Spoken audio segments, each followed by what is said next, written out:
What's up, dogs?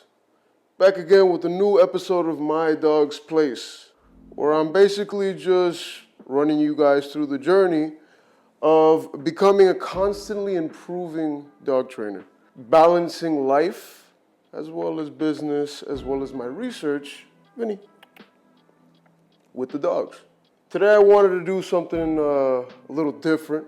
I wanted to get pretty personal. Right now, it's about midnight, and I can't sleep. Now, yes, I could try to go to sleep, and most of the time, that's what I try to do. But, you know, when I can't, I kind of just start thinking, like, who can I work with? Sometimes I'll take out my personal dogs, but, you know, when I have boarding trains, I kind of want to take them out. You know, but the challenge with this is that I have to manage the fact that I gotta wake up early in the morning. So this becomes a challenge because it's like, do I take the dogs out and work with them right now? Or do I just go to sleep and wake up early in the morning? I found that actually dogs prefer to work at nighttime. Now, I don't know the exact science behind this, but it's just one of the things that I've noticed. And they prefer to work at nighttime, and sometimes it works with my schedule. So that's what I'm gonna do here with Miss Onix. We're gonna hang out with her. I'm a trainer for a bit, and kind of see what happens. What Onix and I have been working on lately, come here. Well, I've been introducing her to the prong because the slip lead wasn't giving me enough leverage with her. Now, I should mention, even though Onix is a very sensitive girl, the point of applying pressure is that the dog responds to it. So, something for you guys to make a mental note of, if you see your dog, you try to pull them on the leash, or you try to pull them with the slip lead, leash on a regular flat buckle collar, and they're not really responding, it might be time for you to have to move into a martingale or a prong. So, back to Onix here. She's quite motivated. Hey, thank you. She's quite motivated, but I'm seeing that I can't really get her to do obedience that quickly.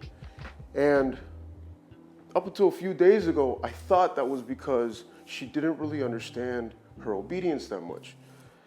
But as I start observing and I start taking a step back and analyzing the work that I've already done with her, I realize that maybe I'm just focusing too much on one reward and not necessarily taking into account what she considers the highest value in terms of reward. So I've actually been giving her less commands and trying different sorts of rewards. So when before I was trying, down or sit practice for 10 minutes, 15 minutes with treats and with the toy, now I've been just asking for a down and letting her go outside and play. Because I realize that she enjoys play a lot. And it's almost like she has a lot more energy and builds up a higher anticipation for that play, specifically with other dogs. So I've been using that to my advantage. Now, all that being said, I'm probably not gonna practice any obedience with her. She's pretty tired. Again, it's late. But I did wanna use her as an example to talk about when we're dealing with a Mastiff. We have to realize their quickness might not be, as well as their precision might not be, or to the level of a German Shepherd or a Labrador. Not only do they genetically have different temperaments, but also the way that they learn and the things that they consider valuable and the sort of relationship that they have with the handler is very different. I've learned that the Mastiff really shines and its strengths really come from their ability to become so attached and form such a great bond with their handler, with the owner. And I think this also comes, guys, enough. Onix, come here. Onix. Onix. Come here. Vinny, place. Vinny, place. No, place. Nope. Place. And that ability to bond very easily, and I would even say very quickly to a handler, could be a double-edged sword. And as compared to maybe your lab, or a golden retriever, golden doodles, these dogs are a little bit more easily trusting. A kind of Corso, like Onix is here, will probably intimidate many people who see one. And if they have any sort of prior context about the breed, they've seen videos, they're going to be a little scared. I believe that one of the reasons that there is this skewed view of Mastiffs is due to the fact that they are so attached to their owners and their family, leading that territorialism to flourish a lot and show a lot.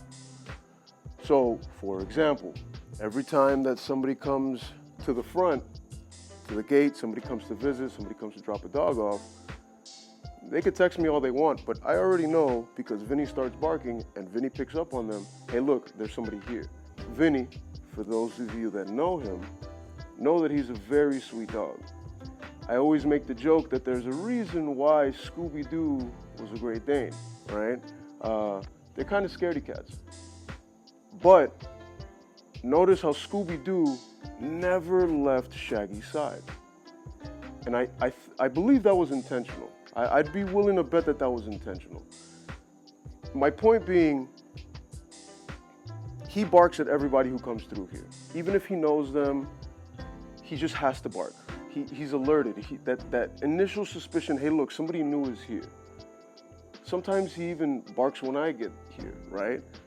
My reason in bringing this up is, one, for context and understanding for you guys and educational purposes, but another reason is to explain that with these kind of breeds, maybe obedience isn't the most important part that we should be focusing on.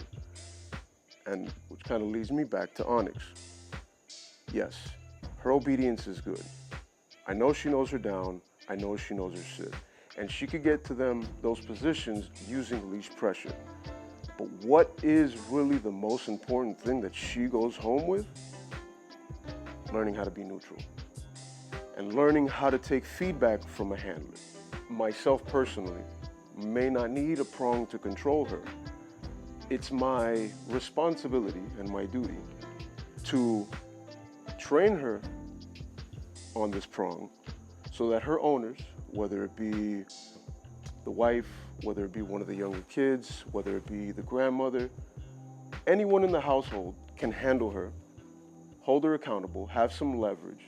If I can equip the family with the reward system that's very strong and an accountability system that's very strong, that's going to give them a perfect marriage to have the tools necessary for a reliable dog.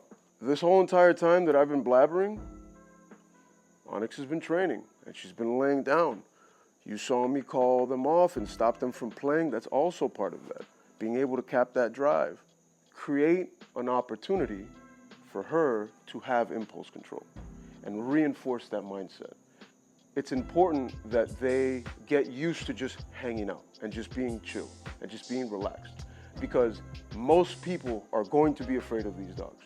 Even if you have a Mastiff that's not going to bark and then bite initially, or maybe they have that potential, but you can stop them from it. In either case, the Mastiff may probably bark at anyone coming into your house or may bark at anybody new that they're meeting.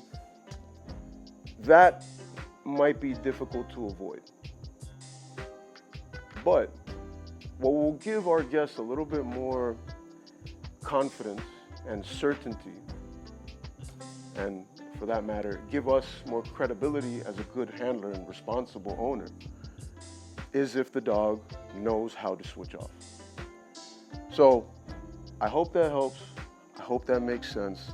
And as always, thank you for supporting the coolest dog trainer on YouTube. I'll catch you guys on the next one.